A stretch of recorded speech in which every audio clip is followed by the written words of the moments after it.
Wrigley's Spearmint Chewing Gum, the refreshing, delicious treat that gives you chewing enjoyment, presents for your listening enjoyment John Lund as Johnny Dollar. New York Police Department calling. Mr. Dollar, will you accept the charges? Yeah, put them on. Just a moment, please. Ready with your call to Hartford, Connecticut. Go ahead. Hello, Dollar? That's right. This is Sergeant Papish, robbery. I have a notation here. You're the one to contact in the case that came up. Allied Adjustment Bureau? Well, I've done a lot of work for him.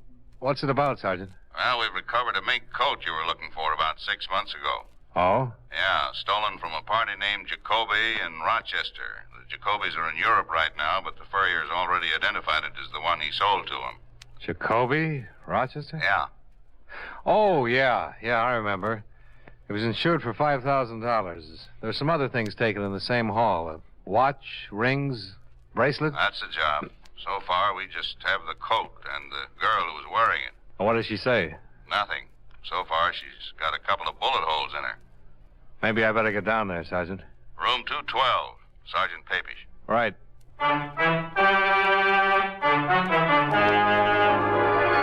The makers of Wrigley's Spearmint Chewing Gum bring you John Lund in a transcribed adventure of the man with the action-packed expense account, America's fabulous freelance insurance investigator. Yours truly, Johnny Dollar.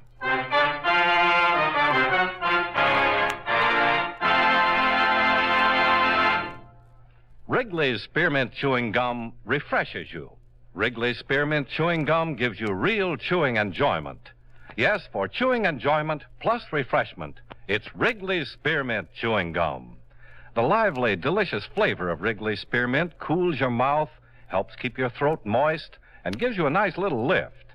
The good, smooth chewing of Wrigley's Spearmint helps keep you feeling fresh and alert, adds enjoyment to whatever you're doing. So for chewing enjoyment plus refreshment, treat yourself often to Wrigley's Spearmint Chewing Gum. Healthful, refreshing, delicious.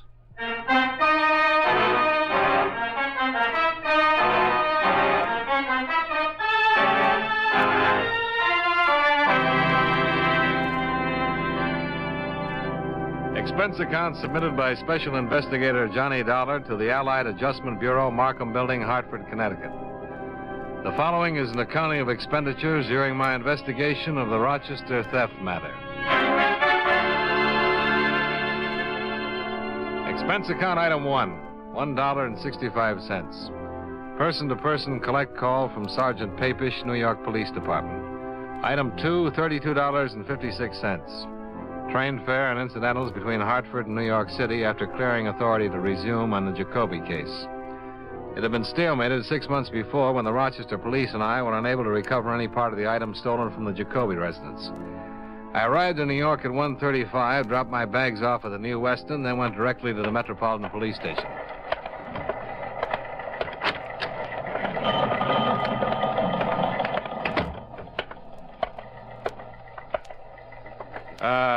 Hello. I wonder if you could help me. I'm looking for Sergeant Papish. I'm Papish. Oh, Johnny Dollar, Sergeant. Oh. Thanks for coming down, Dollar. Have a chair. Oh, thanks. Your mink coat's in the crime lab. They're looking it over. Uh-huh. We still haven't found out much about the girl who was wearing it. What's her name?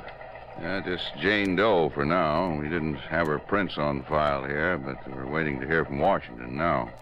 She's been unconscious ever since we picked her up. Pretty bad shape. Oh, what exactly happened? It came in as a complaint about 3 this morning. A woman over on 57th Street telephoned about a disturbance. A prowl car went over to the address and found this girl lying in the entrance to the apartment house wearing the mink coat. She'd been shot twice. Uh-huh. No one in the apartment house seemed to know her or had ever seen her before. We asked about the neighborhood. No dice. But we did find out how she got there. Oh? The lady across the street said she saw a man drive up sometime after midnight and unload the girl from his car. She was able to give us a fair description of the car and the man. Here. Nice. But nothing definite. No license number or anything like that. Could be any car and any man, from what she said. Got an APB out, of course. Was there a purse or anything? Nothing. The dress she was wearing came from a store downtown. Hundreds just like it. The coat was the only item that might have helped, and it turned up listed in the stolen property file. How about jewelry? Small diamond ring on her little finger. I looked over the list of things taken in that Jacoby robbery. It doesn't fit any of those. You can look at it if you want to. I'll take your word for it. I suppose the insurance company paid off the claim. Yeah, the whole thing.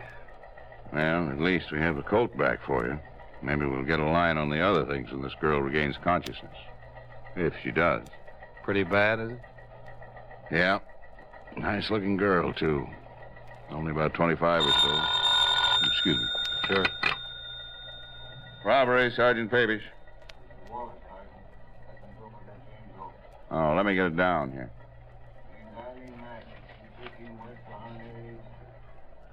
213 West. Right. Okay, see you there. Bye. Just got an answer from Washington. They able to identify the girl? Yeah, address and all. She had a postal savings once. Name's Eileen Madden. You mind if I go with you? Come on. Maybe you'll get back all of your loot.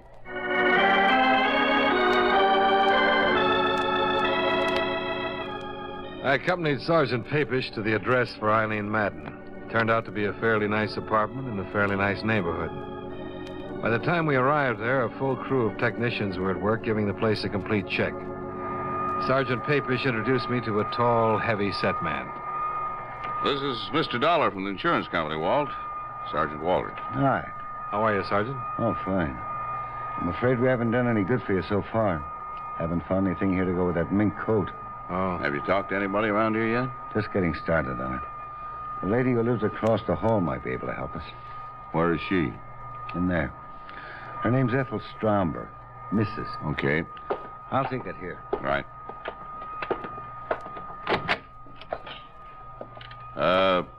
Are you Mrs. Stromberg? Yes, I am. I'm Sergeant Papish. This is Mr. Dollar. How do you do? How do you do? How is poor Eileen? Not very good, Mrs. Stromberg. She's still unconscious. Oh, dear, that's terrible.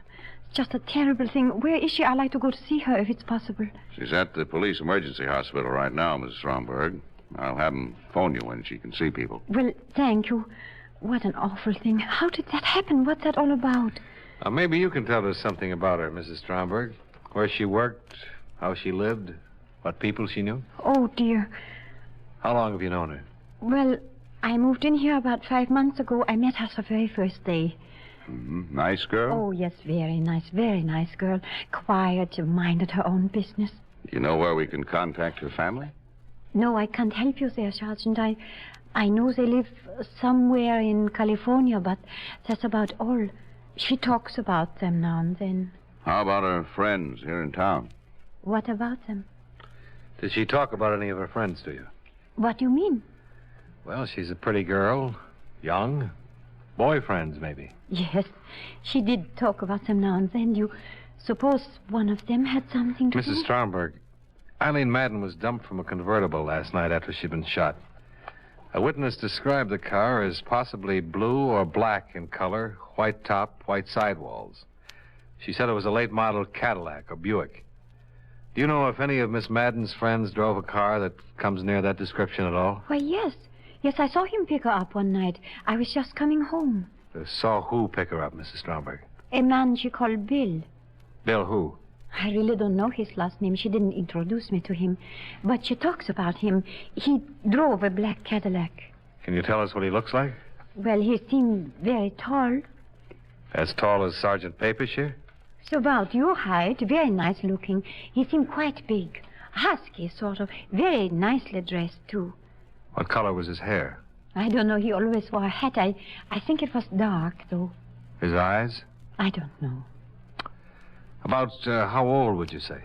Oh, I'm no good at this, but I say between 30 and 35. Seems to fit what we have from the witness. Yeah. This Bill, would you say he had money? Oh, yes, I would say so. He drove that nice big convertible. He always dressed so nice. And he gave Eileen pretty nice things. Do you know if he ever gave her any jewelry? I don't know. I don't think so. Eileen would usually run across the hall and show me when he sent her something nice. I don't remember her ever showing me any jewelry. I just talked to the hospital. How is she? Just coming around. I think you better go over there and talk to her if you're gonna. Is she bad? They think she's dying, Mrs. Stromberg.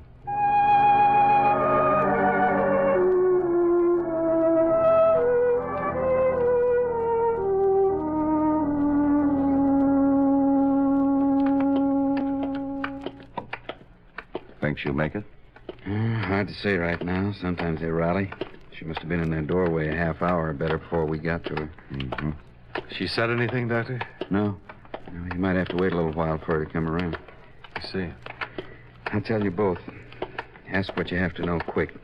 2 minutes is about all I can give you with it. Sure, Doctor. Oh, you better put your cigarettes in that. Oh, yeah. Yeah. All right, miss. Okay, boys.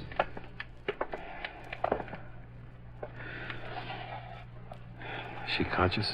Yeah, she can hear you. Are you Eileen Madden?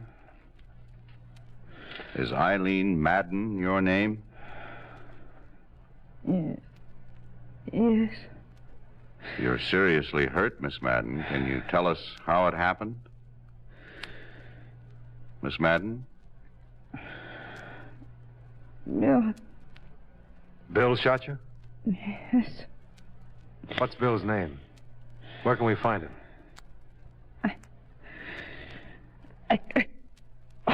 Doctor.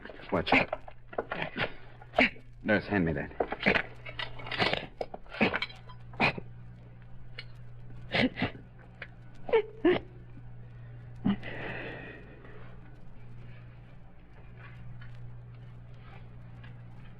Sorry, fellas. There was nothing I could do.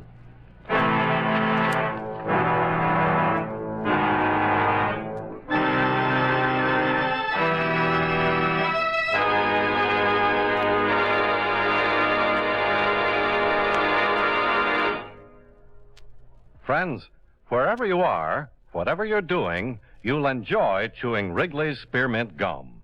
Chew Wrigley's Spearmint while you're working. The lively, full-bodied flavor of Wrigley's Spearmint gives you a refreshing little lift.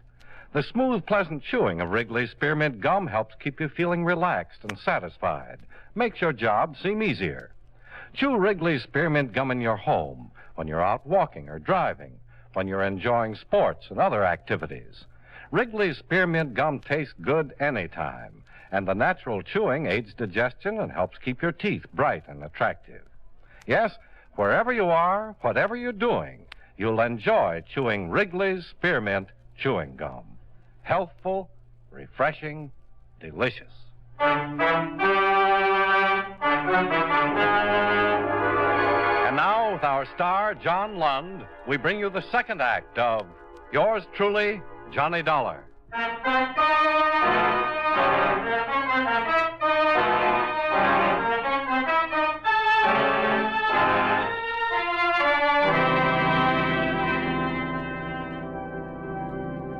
Eileen Madden died at 3:35 in the afternoon without giving us the full name of the man who shot her the night before. I stayed with Sergeant Papish and Sergeant Walters as they continued their investigation of her death and the appearance of the mink coat covered in policy number 27M55567, issued to Roland J. Jacoby, Rochester, New York. The apartment where she had lived yielded some information. Here it is. Letters from Robert J. Madden in Riverside, California. Looks like her father. Okay, we'd better notify him. This might be the best lead. What's that? This picture. Found in one of her closets. Let's see. $1. Oh, thanks. Love, Bill. He loved her, all right. Yeah. Anybody identified this yet? That Mrs. Stromberg's supposed to be here right now. What time you got? Oh, 1:30. She said she'd be here at 6. Anything on the bullets? They didn't check with anything in our lab. Ballistics says it was an Army 45. The old 1911 model. Pretty good gun for killing. What gun isn't? Oh, I got the wrong room at first. Oh, come in, Mrs. Stromberg. You remember Sergeant Papish and Mr. Dollar? Yes. Do I have to answer more questions? Not many more. Oh, I'm just all worn out. I can't get over this terrible thing happening to Eileen. Did you get in touch with her family? Business office is doing it right now. Oh, dear, what a terrible, terrible thing. Mrs. Stromberg, you ever seen this man before? Oh, yes. That's Bill. The man Eileen's been going with? Yes. The man who drives the black Cadillac convertible? Yes, that's him. But did he do this terrible thing? It looks that way, Mrs. Stromberg. Oh, dear, dear. Sergeant Pavish. Yeah. Yeah, right. Goodbye. Did Eileen Madden ever mention to you that she had been married? Why, no. She never did. Was she? In the state of New York in 1951. Just found out from vitals. Divorced? Yeah. Her ex-husband's name is Bill. Bill Powers.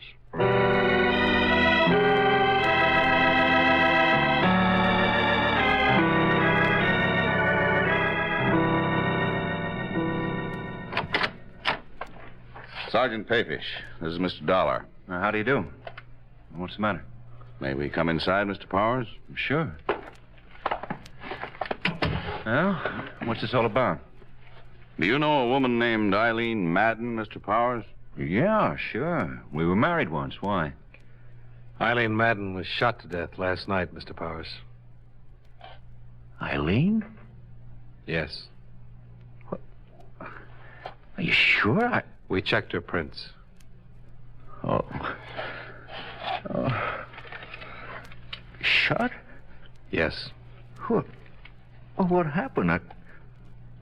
How could a thing like that happen? That's what we're trying to find out, Mr. Powers. I can't believe it. Eileen dead. Have you seen her lately? Well, yeah, I saw her last week. Had a drink together. Are you sure it's Eileen? We'd make sure before we came around to news like this. Mr. Dollar represents an insurance company, Mr. Powers. Miss Madden was wearing a stolen coat when we found her. Stolen coat? Yes, a stolen mink coat. Was she ever in trouble anywhere? I don't care what she was wearing. Eileen never steal anything. She was a fine girl, a wonderful girl. I was a fool to ever let our marriage go on the rocks. Can you come with us, Mr. Powers? Where? We need a positive identification. Sure. Sure, Sergeant. I'll be right with you. Want to smoke? Thanks. Well, he isn't the bird in the picture. No. Did you see the car in the driveway? Yeah. 51 Caddy, black convertible.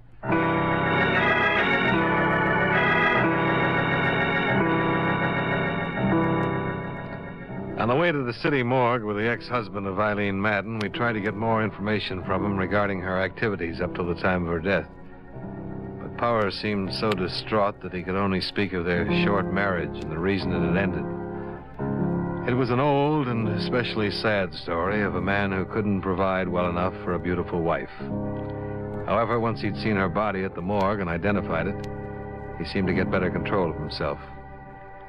We all walked across the street for coffee. I hope you get whoever did this, Sergeant. I hope you get him fast. We sure want to, Mr. Powers. Why would anybody do that to Eileen? Why? Maybe you can help us answer that. Oh, you're just interested in that coat you say she was wearing. Well, mister, I don't believe she was wearing a stolen coat. What do you think of that? I'm just looking for the facts, Mr. Powers. I'd like to prove what you just said as badly as you'd like to have it proved. But we have to start somewhere. You can understand that. I suppose so. You told us you saw her last week for a drink. That's right. Have you been seeing her right along? Yeah, sure. Did you know that she's been going with somebody else? Sure. Then you know Bill? Bill Chambers? Yeah. Well, I don't know him, but she talked about him a lot. Is this Bill Chambers, Mr. Powers? Yeah, that's him. I thought you knew. You're sure this is him? Sure. This picture was in her place. I went there one day and saw it and asked her who he was. Eileen told me all about him. What did she tell you about him? Why, she said she was going with him. She told me that he wanted to marry her. Said he had lots of money. Did she tell you where he works? No. Or what kind of work he does? No. You know where we can get in touch with him? No, I don't know that either.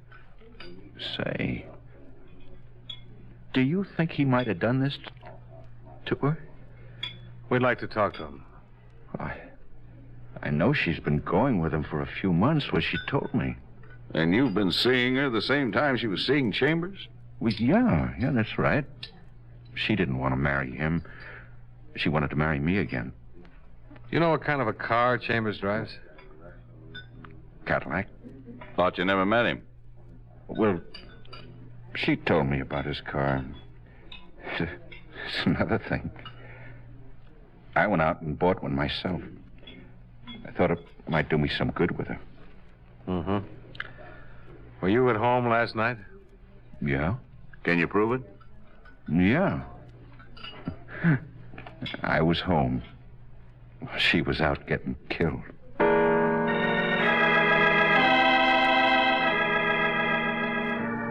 The name William Chambers was checked through the New York police files.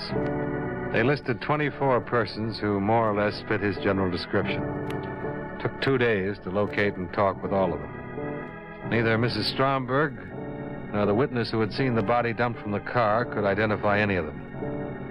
An all-points bulletin regarding the suspect and his car had been issued as soon as we learned his name. Same results, nothing.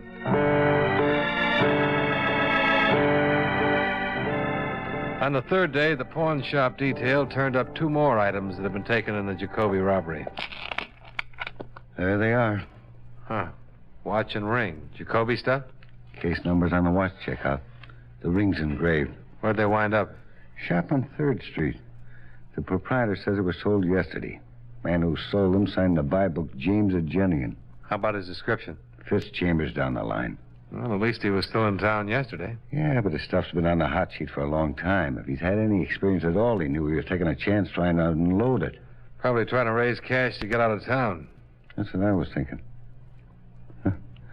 Gave him an address on Polk Street, a vacant lot. If he keeps on trying to unload it, I'll have all the loot back. If he keeps on trying, we'll keep on trying. Well, they found his car. Where? Used car lot in the Bronx. He sold it at 10 o'clock this morning.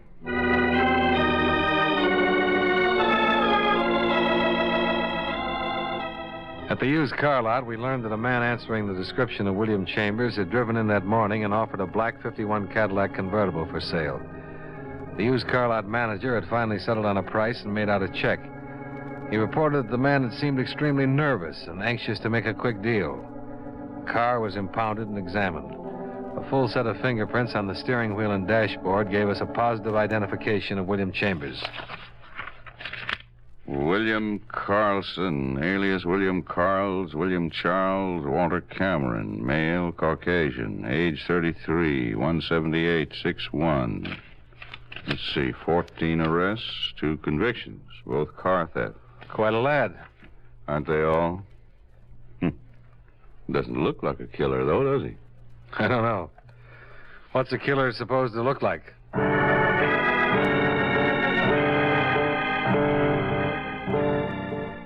The search to locate William Carlson, alias William Chambers, extended to all parts of the city.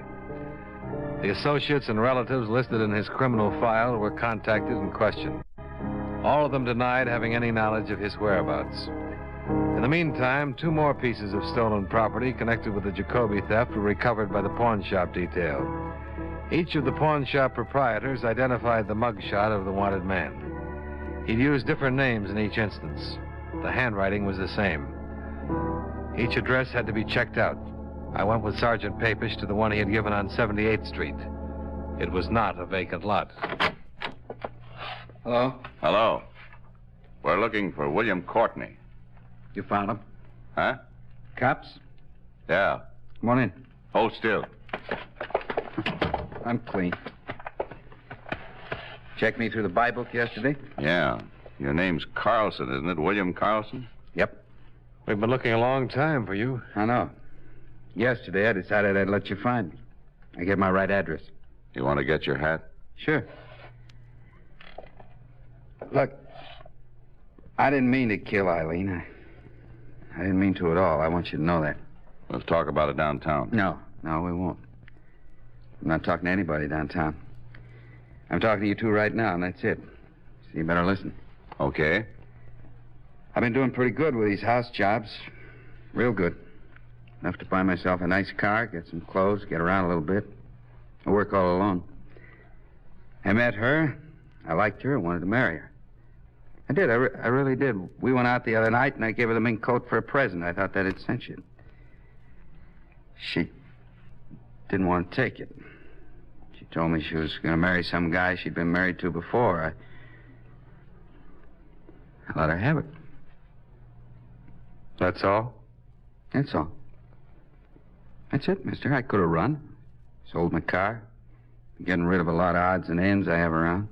I decided not to, after all. I don't want to run. Okay, let's get with it.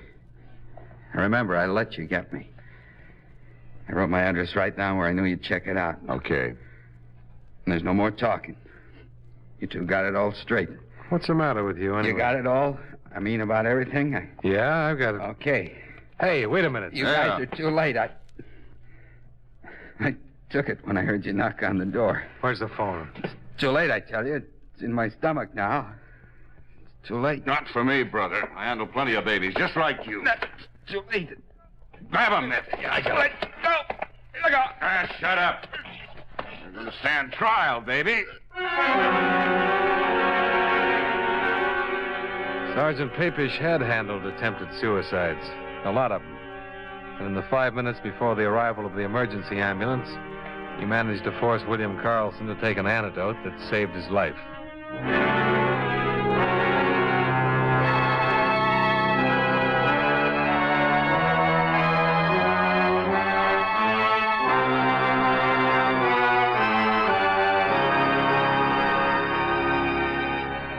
The remainder of the Jacoby theft items were found in and around the apartment of the suspect, along with other stolen property listed with the New York police.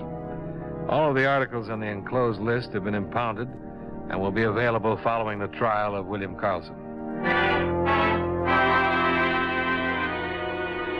Expense account item 3, hotel and board while in New York, $88.65. Item 4, same as item 2, transportation back to Hartford. Expense account total, $155.42. Remarks? Please file a copy of the above report for the information of William Powers in regard to his ex-wife, Eileen Madden. I think this is what he wanted. Well, that's it. Yours truly, Johnny Dollar.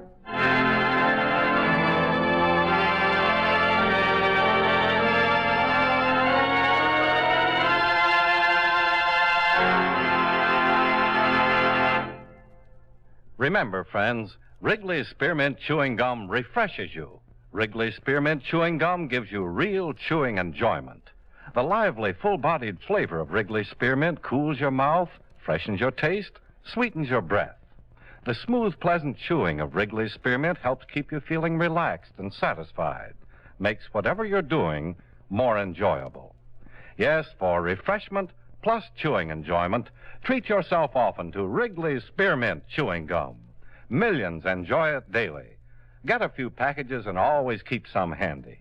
That's Wrigley's Spearmint Chewing Gum.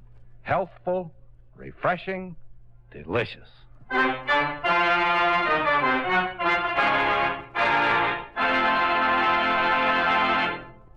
Yours truly, Johnny Dollar, brought to you by Wrigley Spearmint Chewing Gum, stars John Lund in the title role and was written by E. Jack Newman with music by Eddie Dunstetter. Featured in tonight's cast were Virginia Gregg, John McIntyre, Jim Nusser, Jeanette Nolan, Victor Perrin, and Bill Johnstone. Yours truly, Johnny Dollar, is transcribed in Hollywood by Jaime Del Valle.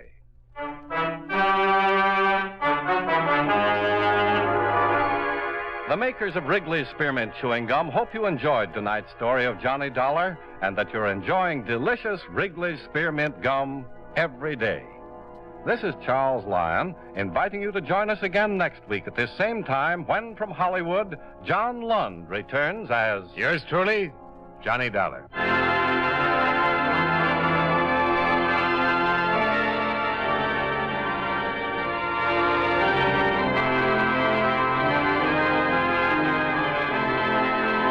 This is the CBS Radio Network. Why let your floors get scuffed up? Beacon Wax stops floor scuffing.